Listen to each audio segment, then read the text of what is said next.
नमस्कार बंधुरा welcome to Munna official बांगलार नतून और एक भिडियोते। तो आज के आमी कथा बोलबो मूलत आईपीएल निये। किन्तु तो 2025-26 किन्तु जे मेगा नीलाम हওয়ার कथा छिलो सेटा किन्तु हये गेछे एबं कोन टीम केमन भावे दल तैरी करलो, कोन कोन प्लेयारदेर किन्तु किनलो, आमी मूलत सेई सब विषयबस्तु निये कथा बोलबो। तो आजकेर टपिकटा किन्तु केकेआर के निये।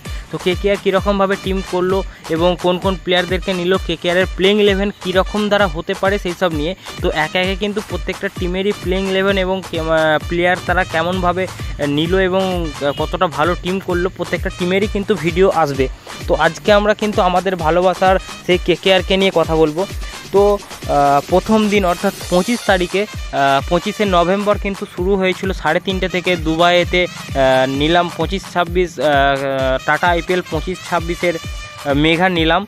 तो नीलामे किन्तु 25 तारीखे अर्थात 25 नवेम्बर केकेआर किन्तु 51 कोटी टाका निये तारा नीलामे नेमेछिलो। 6टा रिटेन किन्तु तारा करे रेखेछिलो। तो सेई 51 कोटी टाका थेके तारा किन्तु प्रथमे कुइंटन डिকক एवं रहमानुल्लाह गुरबाजेर मतो प्लेयारदेरके तारा अपशन थेके तादेर घरे आरकि तादेर आरकि केकेआरेर घरे तारा निये आसे। तो एवं तादेरके निये आसार परे किन्तु अनेक प्लेयार आरकि आमादेर इंडियार केएल राहुल, ऋषभ पंत, श्रेयस अय्यर तादेर किन्तु पिछने टीमेरा किन्तु फ्रैंचाइजिरा अनेक अनेक टाका इनभेस्ट करेछिलो। केकेआर किन्तु श्रेयस अय्यर पिछने जावार जोन्नो अनेक टाका इनभेस्ट करेछिलो। तो परवर्तीकाले जखन देखलो श्रेयस अय्यरके पाওয়া যাবে না ताके किन्तु छेड़े दिल एवं मोहम्मद शामिर मतो बलारदेर पिछने किन्तु मिचेल स्टार्केर मतो बलारेर पिछनेও किन्तु केकेआर गिয়েছিল। अवशेषे तादेर पिछने किन्तु प्रत्येकटा दल एत परिमाण टाका लागाচ্ছে किन्तु 51 कोटी टाका निये केकेआरेर किन्तु किछुই করার ছিল না। আমরা ভেবেছিলাম সল্টকে হয়তো কেকেআর ফেরাবে, কিন্তু সল্টের পিছনে ব্যাঙ্গালোর যেভাবে পড়েছিল কিন্তু সল্টকে কিন্তু ফেরানো ঘরে তাদের ঘরে কিন্তু আনা গেল না। তো যাই হোক তাদের বদলে কিন্তু কুইন্টন ডিককে নিয়েছে সল্টের বদলে। অবশ্যই কিন্তু একটা ভালো চয়েস। রহমানুল্লাহ গুরবাজকে কিন্তু কুইন্টন ডিককের ব্যাকআপ হিসেবে নিয়েছে, অবশ্যই কিন্তু ভালো একটা চয়েস।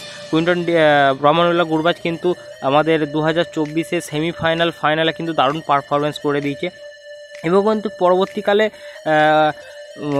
ভেঙ্কটেশ আয়ারের পিছনে কিন্তু অনেকটা টাকা কিন্তু খরচা করে দিয়েছিল কেকেআর। তারা কিন্তু কেকেআর ভেঙ্কটেশ আয়ারকে কিন্তু ওইভাবে নেওয়ার প্ল্যানিং একটা ছিল না, চাইলে কিন্তু রিটেন করে কিন্তু কম টাকার মধ্যে আনতে পারতো, কিন্তু কেকেআর অন্যরকমভাবে একটা কথার জালের মধ্যে পড়ে গিয়েছিল। ওই জন্য ভেঙ্কটেশ আয়ারকে কিন্তু লাস্ট পর্যন্ত 23 কোটি টাকায় নিতে হয়েছে। 23 কোটি সামথিং কত একটা টাকা, আমার অ্যামাউন্টটা মনে নেই, তাকে কিন্তু নিতে হয়েছে। তো এই জিনিসটা কিন্তু খুব একটা খারাপ, মানে খারাপ না ভালো সেটা বলতে পারবো না।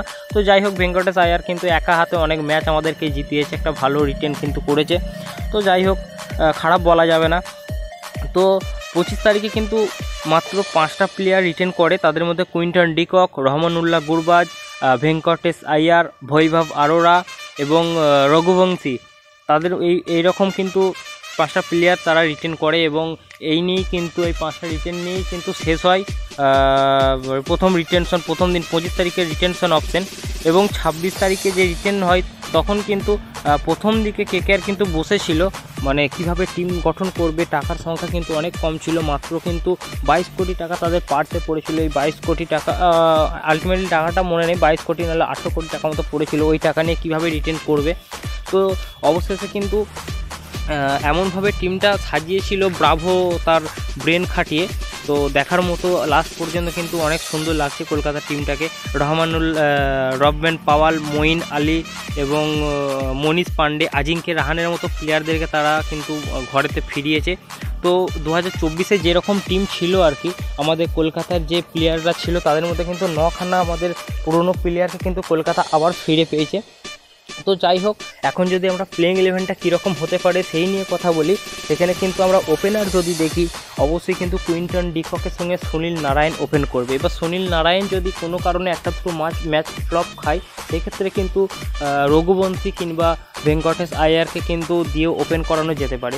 তো যাই হোক আমরা যদি কুইন্টন ডিককের সঙ্গে সুনীল নারায়ণকে ওপেনে রাখি, 3 নম্বরে কিন্তু রাখবো অবশ্যই রঘুবংশীকে, ঠিক আছে। তো 3 নম্বরে রঘুবংশীকে রাখলাম। 4 নম্বরে মনীষ পান্ডে কিংবা আজিঙ্কে রাহানের মতো একটা প্লেয়ারকে কিন্তু যারা ম্যাচ ধরতে পারবে, যদি ফ্লপ খাই টপ 3 ব্যাটসম্যান যদি ফ্লপ যায় তখন কিন্তু রাহানে কিংবা মনীষ পান্ডের মতো প্লেয়াররা ম্যাচটা ধরবে। तो 4 নম্বরে রাখবো মনীষ পান্ডে এবং রাহানের মতো প্লেয়ারকে, এবং 5 নম্বরে কিন্তু রিঙ্কু সিং রিঙ্কু সিং কিন্তু ফিনিশারের রোলটা পালন করবে এবং ম্যাচ কিন্তু অ্যাঙ্কারের রোলটাও কিন্তু রিঙ্কু সিংকে পালন করতে হবে, গুরু দায়িত্বটা কিন্তু রিঙ্কু সিংকে পালন করতে হবে। এবং 5 নম্বরে রিঙ্কু সিং, 6 নম্বরে আন্দ্রে রাসেল, 7 নম্বরে কিন্তু রমনদীপ সিং। এই প্লেয়ারটা কিন্তু বর্তমান সময়ে দুর্দান্ত পারফরমেন্স করছে, তো রমনদীপ সিং কিন্তু 7 নম্বরে খেলবে।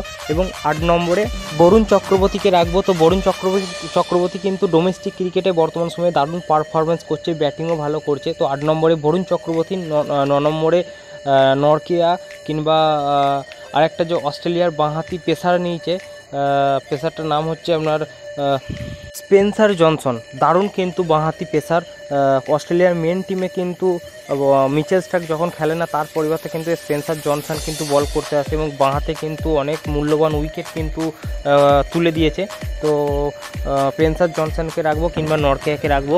এবং 10 নম্বরে উমরান মালিককে রাখবো। উমরান মালিক কিন্তু এক সময় হায়দ্রাবাদের হয়ে পরস্পর কিন্তু 4টে উইকেট নিয়ে দারুণ পারফরমেন্স করে দিয়েছে। এবং 11 নম্বরে রাখবো আমরা যাকে রাখবো তো মায়াঙ্ক মার্কান্ডে। 11 নম্বর কিন্তু মায়াঙ্ক মার্কান্ডেকে খেলাবো এবং মায়াঙ্ক মার্কান্ডে সেরকম হলে আমরা ইম্প্যাক্ট হিসেবেও দেখতে পারবো। তো এইভাবে কিন্তু প্লেইং 11টা আমরা কেকেআরে সাজাবো। কেকেআর যে টিমটা করেছে খুব বেশি প্লেয়ার কিন্তু নেয়নি, কিন্তু কীরকম প্লেয়ার খেলাতে পারবে আমরা আগে থেকে এক্সপেক্ট কিন্তু করতে পারি। তো কেকেআরের টিমটা কিন্তু প্রথম দিন যেভাবে আমরা দেখেছিলাম যে কেমন 23 কোটি টাকা ভেঙ্কটেশ আয়ারের পিছনে খরচা করে দিয়েছে, কেমন প্লেয়ার হলো, একটু রাগ ধরছিল, কিন্তু শেষ দিনের মাথায় এসে কিন্তু যখন শেষ হয় পুরো নিলামটা, কেকেআরের কিন্তু টিমটা একটু ব্যালেন্স লাগছে আর কি। তো দারুণ একটা টিম কিন্তু কেকেআর করেছে, আমার তো বিশেষ করে ভালো লেগেছে এবারের টিমটা। আশা করব কেকেআর এবারে ভালো পারফরমেন্স করবে। তো আমরা চাইবো কেকেআর আবার চ্যাম্পিয়ন হোক 2025-এ, আইপিএল ট্রফি কেকেআরের ঘরে আসুক। তো ভিডিওটা কেমন লাগলো অবশ্যই আপনারা কমেন্ট করে জানাবেন। তো এরকম ভিডিও আরও দেখতে চাইলে চ্যানেলটা অবশ্যই সাবস্ক্রাইব করে আমাদের পাশে থাকুন এবং লাইক, কমেন্ট, শেয়ার করে দিন। তো এখনকার মতো এই পর্যন্তই, দেখা হচ্ছে পরের ভিডিওতে। ভালো থাকবেন, সুস্থ থাকবেন, বাই বাই।